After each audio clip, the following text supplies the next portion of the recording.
Me llamo Marco, tengo 48 años y he sido trailero por más de 2 décadas.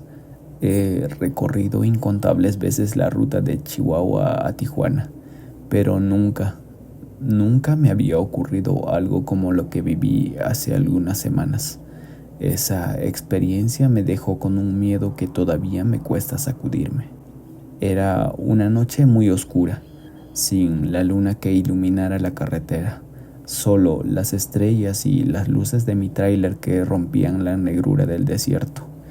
Me gusta conducir de noche por el fresco y porque las carreteras están más tranquilas, pero esa tranquilidad se convirtió en una pesadilla esa vez. Iba escuchando música, como siempre, para mantenerme despierto y concentrado en el camino. Había pasado ya varias horas manejando, cuando, en un tramo particularmente solitario y silencioso de la carretera, algo al borde del asfalto captó mi atención. Al principio parecía solo una mancha blanca, difusa, pero conforme me acercaba tomó una forma más definida. Era como una figura en cuclillas, completamente blanca, como si estuviera cubierta de polvo o ceniza. Me sobresalté, pero pensé que quizás era algún animal o una bolsa de plástico movida por el viento. Sin embargo, algo en esa figura no me dejaba tranquilo. No quise detenerme. Algo me decía que no debía hacerlo, así que seguí adelante. Pero la curiosidad me ganó, así que miré por el espejo retrovisor para asegurarme de lo que había visto. Fue entonces cuando todo se volvió un caos. En el espejo no vi la carretera ni la figura blanca. Lo que vi fue un rostro, el rostro pálido y desencajado de una mujer, con ojos abiertos que parecían mirarme directamente. Su expresión era de terror, como si ella también estuviera asustada. El susto me hizo perder el control del volante. El tráiler comenzó a desviarse y por más que intenté estabilizarlo, estaba demasiado cerca del borde de la carretera. Antes de que pudiera hacer algo más, las ruedas del lado derecho golpearon al borde del precipicio y el tráiler se inclinó peligrosamente. Por un momento todo fue un torbellino de gritos, los míos. El rugido del motor y el crujido del metal. Pensé que me iba a morir, que el tráiler se iría al vacío y que eso sería todo. Pero por suerte el tráiler se detuvo. Estaba inclinado hacia el precipicio, pero no había caído. Tomó varios minutos para que mi respiración se calmara y pudiera pensar claramente. No tenía explicación alguna para lo que había visto en el espejo. Cuando finalmente tuve el valor de salir del tráiler y revisar, no había nada ni nadie en la carretera. El silencio del desierto era abrumador.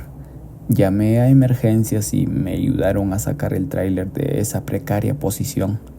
Todo el tiempo estuve mirando alrededor, temiendo ver de nuevo ese rostro o esa figura blanca, pero no hubo nada.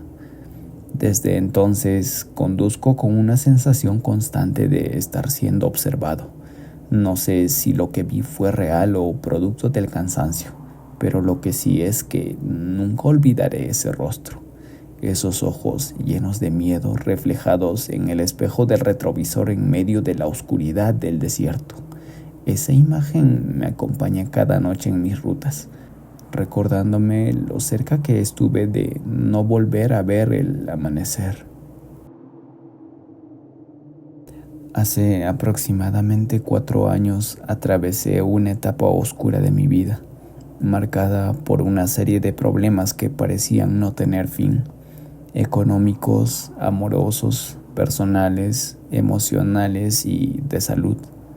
Cada día se hacía más pesado que el anterior, y en mi desesperación llegué a considerar la salida fácil. Rumores en el pueblo sugerían que una pariente, envidiosa por mi relación, me había hecho brujería para arrebatarme a mi pareja. Todo parecía ir de mal en peor. Una noche en particular, decidido a ponerle fin a este tormento, me dirigí hacia un campo de aguacates a las afueras del pueblo. Este lugar solitario y silencioso parecía el escenario perfecto para mi último acto. Durante meses, un gato negro me había seguido a todas partes, como un presagio viviente de mi infortunio, y esa noche no fue la excepción. Al llegar, estacioné mi coche bajo la sombra de los aguacateros. Abrí el cofre y saqué una cuerda con la que me había planeado acabar todo. Caminé entre los árboles hasta encontrar uno robusto, ideal para mi propósito. Sin embargo, mientras ataba la cuerda a la rama, sentí una presencia detrás de mí, una sombra que me susurraba al oído, instándome a completar lo que había empezado. De repente, el gato negro apareció de la nada, situándose en la rama justo sobre la cuerda. Sus ojos brillaban con una intensidad feroz mientras miraba hacia la sombra que me acosaba. En un instante, el gato se lanzó desde la rama, arrojándose sobre la figura sombría. Sus garras rasgaron el aire, mientras la entidad emitía un chillido agudo, desvaneciéndose en la oscuridad. Sorprendida y confundida, me encontré de pie, sosteniendo la cuerda en mis manos, pero sin el mismo deseo de desesperación que me había llevado hasta ahí. Dejando la cuerda colgada, me alejé del lugar, incapaz de completar mi trágico propósito. El gato, después de asegurarse de que la sombra no regresara, caminó con calma hacia mi coche y se trepó al capó, como si esperara algo de mí. Sin saber qué más hacer, seguí su ejemplo y entré al coche. Mientras conducía de regreso a casa, una pregunta rondaba mi mente. ¿Habría sido ese gato mi ángel guardián? Desde aquella noche nunca volví a verlo, pero tampoco la oscuridad que me había seguido durante tanto tiempo. Crecí escuchando historias sobre el rancho de mi familia, cada una más intrigante y misteriosa que la anterior, pero ninguna me marcó tanto como la que me contó mi abuelo, a quien todos llamábamos Tata. Él solía compartir recuerdos de su juventud con un tono nostálgico. Sin embargo, su expresión cambiaba completamente cuando relataba el día en que, según él, el diablo en persona lo persiguió a través del plantío de membrillos. Era una tarde calurosa de verano, y mi tata, quien por entonces solo era un adolescente con más valentía que sentido, decidió que sería divertido robar algunos membrillos del huerto del vecino. Según él, ese vecino era un hombre extraño y solitario, de mirada penetrante y sonrisa siniestra, que muchos en el pueblo murmuraban que tenía tratos con lo sobrenatural. Mi tata y algunos amigos se colaron en el huerto y empezaron a llenar sus bolsas con la fruta dorada. Estaban demasiado ocupados en su travesura como para notar que el cielo se había oscurecido de repente, y un viento frío comenzó a soplar entre los árboles, llevando consigo un susurro que parecía llamar su nombre. De pronto, el estruendo de un trueno los sobresaltó, y mi tata se dio la vuelta para encontrarse con la figura de un hombre alto y oscuro parado al final del plantío, justo donde comenzaba el bosque. Aunque la distancia era considerable, podía ver claramente los ojos del hombre, rojos, como brasas, que lo miraban fijamente. Sin pensarlo, mi tata dejó caer su botín y corrió como nunca antes lo había hecho. El viento aumentó su intensidad, y con él los pasos del perseguidor resonaban en la tierra, secos y firmes, como el trote de un caballo desbocado. Mi tata corría zigzagueando entre los árboles de membrillo, escuchando cómo el susurro se transformaba en una carcajada grave y resonante que parecía venir de todas las direcciones a la vez. Justo cuando pensó que ya no podía correr más, tropezó y cayó al suelo. Cerró los ojos esperando lo peor, pero en lugar del toque frío de la muerte, sintió el calor del sol en su rostro. Al abrir los ojos, el cielo estaba claro, el aire tranquilo y no había rastro de la figura oscura ni del terror que había sentido. Con el corazón aún desbocado, mi tata regresó al rancho, jurando nunca más volver a pisar ese huerto. Pasaron muchos años y aunque él creció, dejó atrás muchas de las creencias y miedos de su juventud. Esa experiencia permaneció con él como un recordatorio constante de que hay fuerzas en este mundo que están más allá de nuestra comprensión. Hasta el día de hoy, cuando la familia se reúne en las noches de verano y el viento comienza a soplar entre los árboles, mi tata mira hacia el plantío de membrillos y en voz baja advierte a los más jóvenes de no aventurarse solos al caer la tarde, porque aunque muchos años han pasado, el miedo a que aquel cerro oscuro regrese sigue vivo en su memoria. Antonio, mi primo, es un trailero con casi una década de carretera bajo el cinturón. A sus 29 años ha vivido más en el asfalto que en cualquier otro lugar. Desde joven fue un ferviente devoto de la Santa Muerte y un entusiasta del rock. Sin embargo, después de casarse nos aseguró que había abandonado esa devoción. No fue fácil dejarlo, confesó a Clau, nuestra prima. Tuve que hacer una serie de cosas. Su matrimonio no duró. Un giro aún más oscuro marcó su vida. Viajando por Manzanillo en un puente conocido como La Salada, perdió el control de su tráiler doble remolque.